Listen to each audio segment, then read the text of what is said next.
یکی از تماسایی که داشتیم در پیامگیر در مورد بقیت الله خواستن که ما صحبت بکنیم.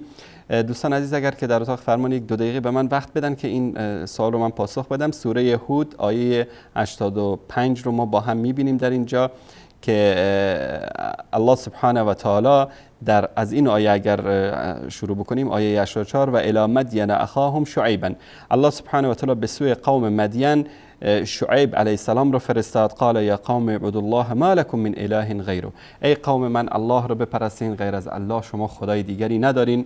ولا تنقصوا المکیال والمیزان، در پیمانه و ترازو کم فروشی نکنید.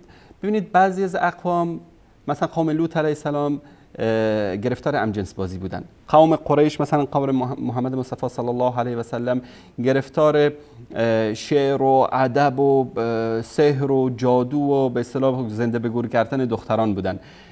قوم ها مشکلات مختلفی رو داشتن. قوم شعیب علیه السلام چی داشت؟ کم فروشی. مثلا با پیمانه کامل می خریدن، با پیمانه کم می فروختن. 1 کیلو می خریدن مثلا 750 گرم میفروختن. در سنگ و پیمانه مثلا وجود داره در بعضی کشورها، شاید دیده باشین ترازا رو دستکاری میکنن تا کم فروشی بکنن.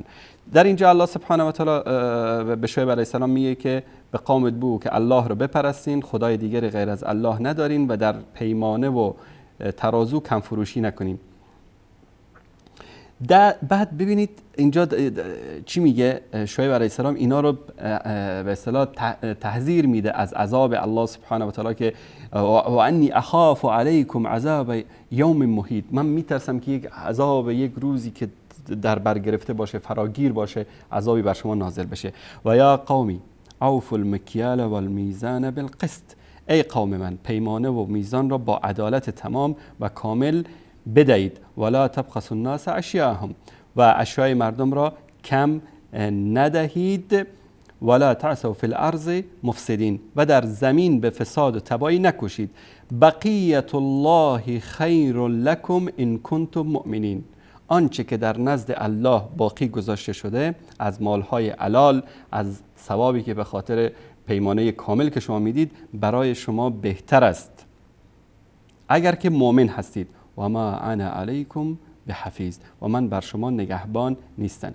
در اینجا جواب دادن قالوا یا شعیب اصلاتک تأمرک ان نترک ما یعبد آباؤنا، میگه آیا این نمازهای تو به تو فرمان میدهد که آنچه که نیاکان ما پرستش میکردن ما اون را رها کنیم، یا آنچه که از اموالمون میخواهید در اختیار تو قرار بدهیم؟ کلا ما قبلش ما بعدش خود این آیه خطاب به قوم شعیب علیه السلام است و قضیه کم فروشی است. اما این امام زمان نخود کشمشی اینا که با عرض معذرت، خب وقتی که دلیل میارید از پیمانه و ترازو، در ترازو چی رو وزن میکنن؟ نخود، کشمش، پیاز، سیب زمینی، هندوانه، میوه، موز، یعنی چیزا رو پیاز، سیر، این چیزا رو در ترازو وزن میکنن. پس این امام زمان یا نخود کشمشی بگیم یا سیب زمینی و پیازی بگیم، و وقتی که دلیل لایه چسبک میارید از قرآن، دلیلی که اصلا برای به اصطلاح بقال و برای سبزی فروش و برای خاربار فروشه، اینو دلیل میارن برای امام زمان که بقیت الله خیر لکم.